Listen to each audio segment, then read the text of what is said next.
오늘 제가 이보다 좋을 수는 없다, 이보다 더 좋을 수는 없다, 기쁨과 감사의 아침이기에 이런 제목을 잡아봤습니다. 여러분, 나이보다 조금 젊어 보이는 사람이 있나요? 그러면 나이보다 조금 더 들어 보이는 사람도 있나요? 그게 누굽니까?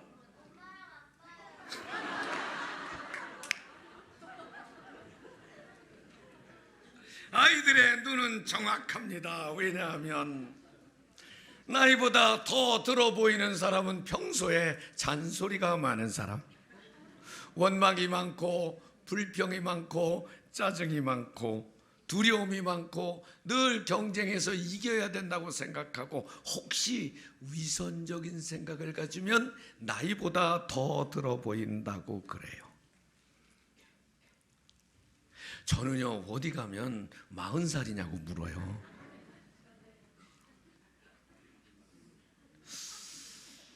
자동차 공학을 하던 칼 스케더링이라고 하는 사람이 이런 말을 했습니다. 오늘만 보고 사는 사람은 흉하게 늙는다. 내일을 바라보고 미래의 희망을 말하고 가능성을 말하는 사람들이 아름답게 늙어간다고 말을 하는데, 내일이나 미래나 희망은 여러분 천국을 말하고 영원한 삶을 말하는 것보다 더 큰 일이 어디 있겠습니까? 저는 부활하신 예수님 때문에 여러분에게 천국이 믿어지고 영원한 삶이 믿어지고 하나님이 주시는 삶과 복이 예비되어 있는 믿음의 눈이 크게 떠지시기를 바라나. 오늘 우리 아이들과 함께 예배를 드려서 얼마나 좋은지. 사람이 죽으면 끝입니까? 아닙니까? 너무 어려워. 사람들이 야, 죽으면 끝이지 뭐 죽은 놈만 불쌍하지 뭐 이런 얘기들을 아주 쉽게 합니다. 그러나 죽으면 끝이다라고 말하는 사람도 가족 중에 누가 먼저 소천을 하면 3일씩 꼬박 장례식장에서 사과도 깎아놓고 밥도 올려놓고 때를 따라 술도 따르고, 어떤 분은 돌아가신 분이 담배 좋아했다고 밤새 담배를 자기가 피우고 있습니다. 왜 지가 피워? 그것은 죽음이 끝이 아니기 때문에, 죽음 이후에 그의 영혼이 반드시 존재하기 때문에 그런 과정을 거치고 있습니다. 윤회 혹은 환생, 이런 말들, 영원 불멸, 이것은 어느 종파를 떠나서 다 똑같이 얘기하고 있습니다. 죽음은 끝장이라고 말하는 건 그저 가볍게 하는 얘기지, 죽음 이후의 삶을 말하지 않는 종교나 사람은 없습니다. 여러분, 불교, 이슬람교, 그 교주들은 다 죽었습니다. 기독교의 교주이신 예수님은 살았습니다. 그리고 빈 무덤을 지금도, 예수님의 계신 무덤은 지금도 존재하지 않습니다. 예수님은 부활하셨기 때문인 것입니다. 성경에 사람은 다 죽는다고 그랬습니다. 사람은 죄가 있어서 죄의 값은 사망, 다 죽는다고 그랬습니다. 한 번 죽는 것은 정해진 일이고 죽은 다음엔 반드시 심판이 있다. 이 성경입니다. 심판을 받으면 죄의 대가를 지불한다는 뜻입니다. 그런데 예수를 영접한 사람은, 예수를 믿는 사람은, 예수의 보혈을 믿는 사람은, 왜 그러냐니까 사람의 생명은 피에 있는데 예수의 보혈로 내 죄 사함을 받았다고 믿는 사람은 죽지 않고 심판받지 않고 구원하고 천국에서 영원히 살게 될 것을 성경은 말씀하셨습니다. 더욱이 과거에 얼마나 큰 죄를 지었느냐, 그가 뭐 똑똑했느냐, 많이 가졌느냐, 전문성이 있느냐, 선하냐, 의로우냐 따지지 않습니다. 불의가 있느냐, 죄가 있느냐, 흉악한 죄가 있느냐, 우리가 볼 땐 불가능한 것 같지만 주님은 과거의 죄를 묻지 아니하시고 지금 예수의 보혈을 믿으면 모두 죄사함과 구원과 영생의 복을 약속하셨습니다. 세상에 센 거 많아요. 그러나 죽음의 권세보다 센 건 없습니다. 죽음은, 사망의 권세는 인정사정 보지 않습니다. 피도 눈물도 없습니다. 그저 때가 되면 누구도 죽음 앞에 자유로울 수 없는 것입니다. 그런데 그 죽음의 권세를 깨뜨리고 영원히 사는 것을 보장받게 하신 분이 예수 그리스도시고, 그날의 소망을 품도록 부활을 보여주신 날이 바로 오늘이라고 하는 것입니다. 살다 보면 기쁜 날이 있죠. 합격하고 승진하고 뭐 투자한 거 그냥 많이 회수하고 좋은 일 참 많죠. 결혼을 하고 아이를 낳고 손주를 보고 굉장히 기쁘고 즐거운 일입니다. 그러나 그것이 완전하거나 영원할 수 없습니다. 그러나 구원과 천국과 영생에 대한 보장은 완전하기도 하고 영원하기도 한 것입니다. 오늘 그래서 이 부활절에 저에게, 여러분에게 다른 메시지보다도 중요한 메시지가 있는데 저를 한번 따라하겠습니다. 나는 부활을 믿습니다. 아멘.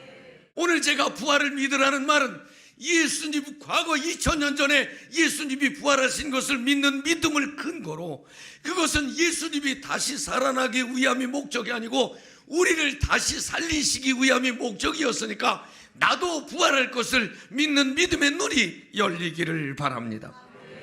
제가 왜 이 말씀을 드리냐면요, 예수님께서 살아나신 것을 마리아도 보고 제자들도 보고 막 가서 예수님 살아나셨어요 막 얘기했잖아요.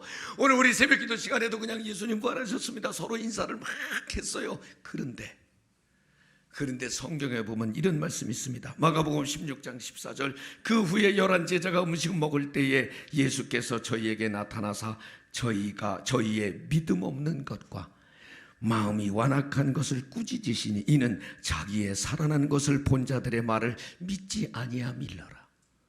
예수님이 제자들 모인 곳에 갔는데 사람들이 예수 살아났다는 말을 예수님의 제자들이 안 믿어서 혼내키셨다는 거예요. 마태복음 28장 17절에 보니까 11 제자가 갈릴리에 가서 예수께서 지시하신 산에 이르러 예수를 배웠고 경배하나 아직도 의심하는 사람들이 있더라.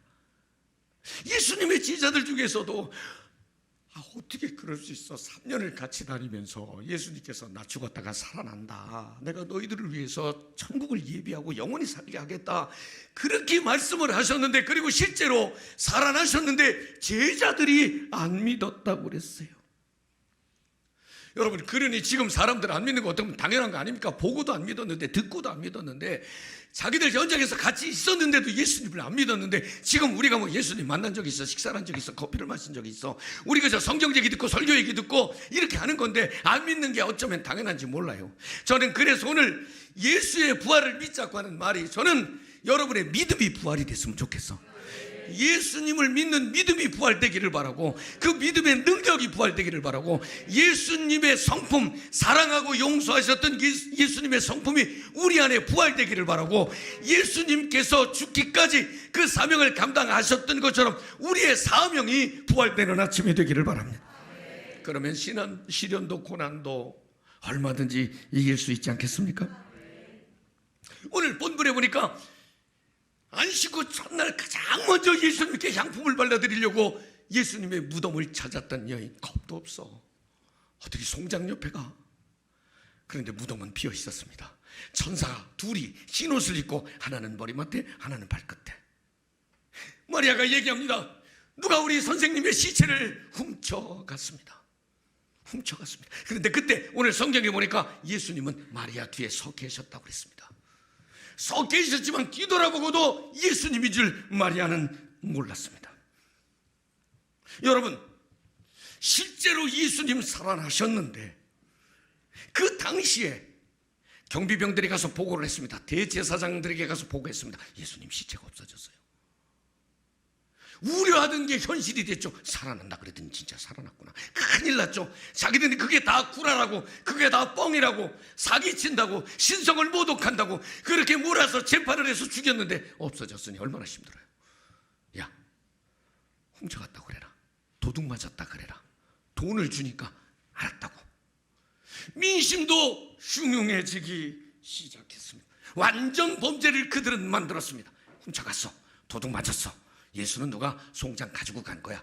가서 어디다 묻었든지 화장을 했든지 없어진 거야. 뭐 송장 하나 없어진 거야, 사람 하나 없어진 것보다 훨씬 쉽지 않았겠습니까? 완전 범죄였나요? 무죄였나요? 오늘 지금 2000년 후에 한마음교회 강단에서 이렇게 들통날 줄 누가 알았습니까? 이미 그 당시에 그들이 거짓말하는 것은 다 들통이 났습니다. 안 믿었습니다. 믿어야 되는데 믿어야 될 사람들이 믿지 않았습니다. 여러분, 저는 지난주에도 그런 설교를 했습니다. 안 믿으려고 애쓰지 마세요. 믿으려고 애쓰세요. 예수가 구세주라고 믿으세요. 예수의 부활이 나의 부활로 이루어질 것을 믿으세요. 안 믿었다가 지옥에 가서 영원히 살지 말고, 오늘 이 얘기를 이 성전에서 들었으니까, 아니 유튜브를 통해서, 방송을 통해서 들었으니까 믿으시기를 바랍니다. 한번 따라합시다. 나는 믿습니다. 나는 부활을 믿습니다. 예수님의 부활도 믿고 나 자신 여러분의 부활도 믿으시기를 바랍니다. 이 부활을 믿는다고 하는 것은 천국에서 영원히 사는 것을 믿는 것입니다. 이 땅에 100년 참 애를 많이 쓰죠. 우리 어린아이들이 와서 예배를 드리는데 요즘 저분들 과로사 한다 그래요. 아주 스케줄이 바빠가지고 학교 가야죠, 학원 가야죠, 태권도장 가야죠, 음악 하나 정도는 해야죠. 무지무지하게 바빠서 저분들이 왜? 100년 폼나게 살려고 성공하고 승진하고 아파트 사고 자동차 사고 소고기 먹고 세컨하우스 사고 골프 치고 폼나는 삶을 살려고 그렇게 합니다. 그러나 지금 저 아이들을 보면 희망도 있고 꿈도 있고 이 땅의 미래에 벌어질 일에 대해서 우리가 축복을 많이 하지만 우리는 얼마 전에도 김영찬 장로님의 천국 입성 환송 예배를 드렸고, 저는 참 많은 장례 예배를, 우리가 그 장례 예배를 천국 입성 환송 예배라 이렇게 이름을 붙이고 그분들이 천국 가는 길을 박수치고 환송하면서, 제가 장례식 때마다 그 미국의 가수가 불렀던 나를, 이 성자들이 행진할 때 나를 그 수에 넣어 주옵소서, 나도 구원받은 우리 하나님을 찬양하는 이 행렬에 나를 넣어 주옵소서. 그 찬송을, 뭐 찬송은 아니지만 그 노래를 소개하기도 합니다. Oh Lord, I want to be a saint go marching in. 내가 그곳에 서기를, 성자들이 행진할 때 나도 그곳에 들어가기를 원합니다. Lord, I want to be in that number. 나도 그 숫자에 넣어주시기를 바랍니다. 그게 그냥 고백이 아니고 우리 모두가 나도 구원받고 나도 천국 가고 나도 영원히 살기를 소망하는 마음으로 그 노래를 소개하기도 하고 또 때로는 부르기도 합니다. 여러분, 천국에 가는 걸 믿으시나요? 그렇게 천국 입성 환송 예배 드리신 분들 만날 걸 믿나요? 여러분, 그분들 만나실 수 있나요? 만나야 됩니다. 만날 수 있어야 됩니다. 그것은 그분들이 믿었던 예수 그리스도, 그분들이 믿었던 부활과 천국과 영원한 삶을 여러분들도 믿어야 그분들을 만날 수 있을 것입니다. 다시 말씀드립니다. 얼추 교인은 교인 아니라고 그랬습니다. 진심으로 믿어야 천국 백성 되는 것입니다. 이 땅을 위해서 너무 많이 상처받지 마십시오. 너무 많이 힘을 소비하지 마십시오. 아파트 좋지, 별장 좋지, 골프 여행 좋지, 애들 합격, 승진, 결혼, 아들 낳고 딸 낳고 손주 낳고 좋지. 몇 년입니까? 몇 년 좋은 그 기간이 얼마입니까? 영원한 것에 비하면 그저 30년, 40년, 아니 길면 50년, 이것보다 더 귀한 영원한 삶에 대한 준비는 여러분 돼 있으시나요? 세컨하우스 한번 지어봅시다. 별장 한번 지어봅시다. 고급 자재를 씁시다. 대리석은 이태리째를 들여다가 한번 최고의 건설회사와 계약을 맺고 한번 지어봅시다. 여러분, 주님께서 전국에 준비하신 벽옥, 옥보석, 이야, 전국엔 벽이 보석이랴, 땅은 황금길을 깔았랴. 이태리 대리석 같은 건 아무것도 아닌데 안 갈 것 같으니까 아무도 아멘도 안 하면 못 갈 것 같아서 그렇습니까? 실제로 우리에게 준비된 천국은 주님께서 그렇게 준비해 놓으신 천국인 것입니다. 나는 그렇다면 천국 백성다운 삶이 있어야 되는 거 아니겠습니까? 천국 백성이 뭡니까? 저는요 필리핀에 참 자주 갔습니다. 필리핀에 초창기에 갈 때에 아프고 가난하고 힘들고 어려운 사람들을 많이 보면서, 그런데 가보면 지은수 선교사님이 계신 달라 가까운 공항, 클락 공항이 있습니다. 그 클락은 미군들이 있던데요. 근데 그 클락과 붙어있는 필리핀 도시 앙겔레스라고 하는 도시가 있습니다. 그래서 거기 프렌십 게이트라고 하는 문 하나를 통해서 그래서 클락하고 앙겔레스하고 구별이 되어 있습니다. 한국 사람들이 굉장히 많이 있습니다. 한 동네인데 클락에 가면 자동차를 운전하고 가다가도 우회전 하려고 그러면 정차했다가 가야 됩니다. 미국의 교통법규를 철저히 지켜야 합니다. 신호를 잘 지켜야 합니다. 차선도 위반해서는 안 됩니다. 그리고 어디선지 경찰들이 쫙 나타납니다. 그런데 그 문 하나만 지나서 앙겔레스에 가면 도로 표시가 어디 있습니까? 신호등이 어디 있습니까? 그냥 가고 싶은 사람이 먼저, 오토바이가 먼저 가든지 사람이 먼저 가든지 먼저 가는 사람이 그냥 가면 됩니다. 뭐가 다르냐면, 선진국과 후진국이 뭐가 다르냐면, 선진국은 질서가 있고 예절이 있고 품격이 있고 다른 사람을 배려하는, 공감하는 힘이 달랐습니다. 여러분, 사회도 그런데 전국 백성이면 전국 백성 다음의 품격, 세상 사람들, 전국을 모르는 사람들과는 다른 품격을 지니며 살아야 되는 거 아니겠습니까? 나는 이 영성으로 인한 품격, 그것을 실천하며 사는 전국 백성 되기를 소망합니다. 마지막입니다. 오늘 이 부활이 소중한 것은, 주님은 모든 영혼이 다 구원받기를 원했기 때문에 우리가 복음의 증인으로서, 부활의 증인으로서의 삶을 살 수 있기를 소망합니다. 제가 조금 약한 게 있어요. 우리 교회가 정말 많이 남을 돕고 베풀고 그렇게 살질 못했어요. 그래서 그거 해보려고 노력을 많이 하지만 여전히 한계가 있습니다.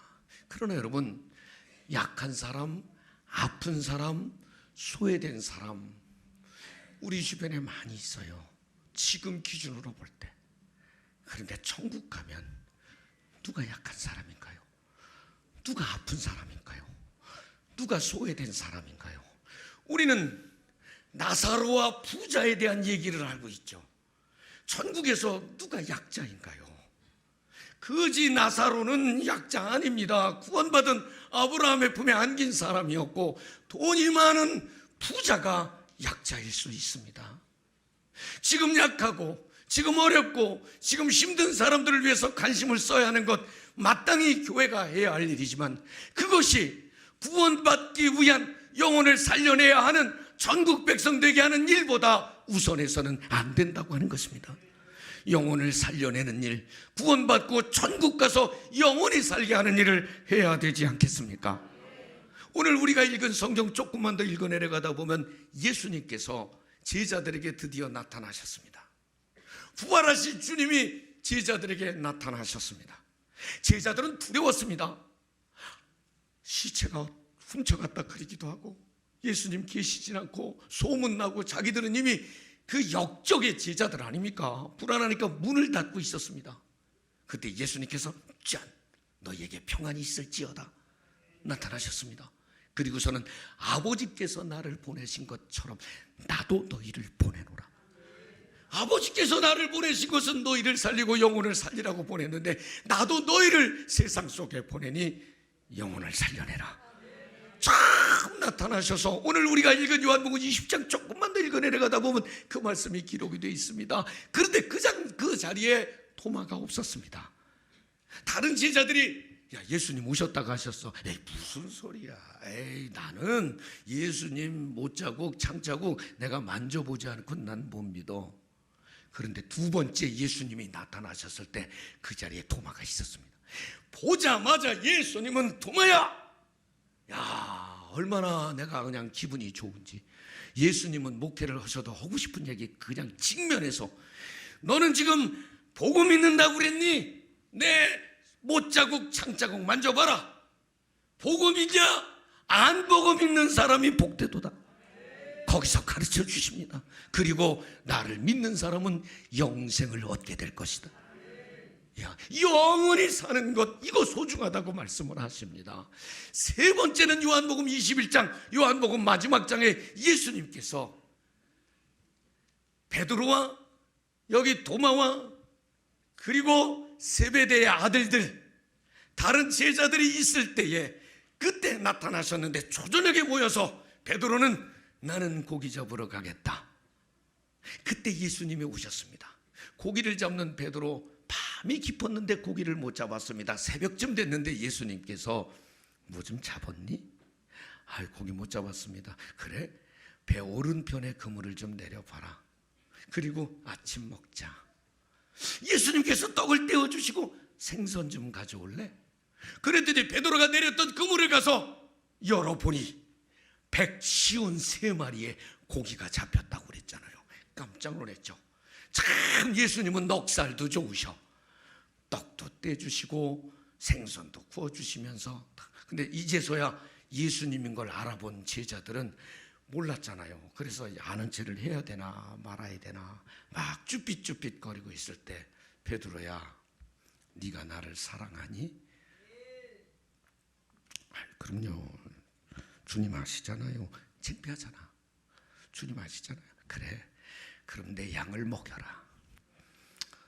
그럼 됐잖아. 조금 있다가 베드로야 네가 나를 사랑하니? 주님 아시잖아요. 내 양을 쳐라. 아주 그냥 예수님이 얼마나 끈질긴지. 내가 예수님 닮았어야 되는데 어제 제가 여기 우리 성가대 연습 마지막 하는데 우리 대장님이 나돌아와서 마지막 기도 좀 해달라고 그래서 이제 내려왔어요. 근데 마지막 연습곡을 딱 듣고 있는데 솔로 하는 박종선 권사님이 왜 이렇게 못하는지. 그래서 내가 마이크 잡고 권사님 마지막인데 이렇게 노래 못하면 어떻게 해? 그랬어요. 아마 시험에 들었을 것 같아요. 그분 오늘 오후에 성가대 칸타타 안 오면 나 때문에 시험에 든 줄 아세요. 이거 마지막인데 이렇게 못하면 어때? 그러고 말아야 되잖아. 그런데 예수님은 네가 나를 사랑하니? 또 묻듯이 내가 어디서 권사님 왜 어제 그렇게 노래를 못했어? 또 묻는 거야. 아주 그냥 못을 박는 거지. 주님 아시잖아요. 세 번째 또 묻습니다. 네가 나를 사랑하니? 박종성 선생님 어제 노래 왜 이렇게 못했어? 아주 그냥 진을 빼는 거지. 그냥 솔리스트가 연습을 많이 해야지 그게 뭐예요 도대체. 듣고 봤더니 그분이 원래 담당이 아니고 다른 분 거 임시로 해서 그랬다고 그래. 그 정도면 잘하는겨. 혹시 시험에 들까 봐 내가 이제 마무리는 그렇게 했습니다마는 예수님이 또 묻습니다. 베드로는 주님이 아십니다 외에는 할 말이 없었습니다. 내 양을 먹이라. 예수님의 유일한 관심은 영혼 구원이었습니다. 저는 오늘 우리 교회가 이렇게 경치 좋고 꽃밭 좋고 길가에 예배당 잘 세우고 여기 오면 좋은 게 많고 그런 건 아무런 의미가 없습니다. 이곳은 영혼을 살려내는 곳이어야 합니다. 주님의 관심은 한 사람도, 내가 그렇게 미워하는 사람, 내가 그렇게 싫어하는 정당, 내가 정말 보기 싫어하는 사람, 그 사람도 다 구원받기를 원하시는 분이 주님이십니다. 나는 이 복음의 증인으로 우리 교회가 견고히 서기를 소망하고, 그래서 이보다 더 좋을 수 없다의 고백이 내 안에 그리고 밖으로 표출되는 부활절 되시기를 축원합니다.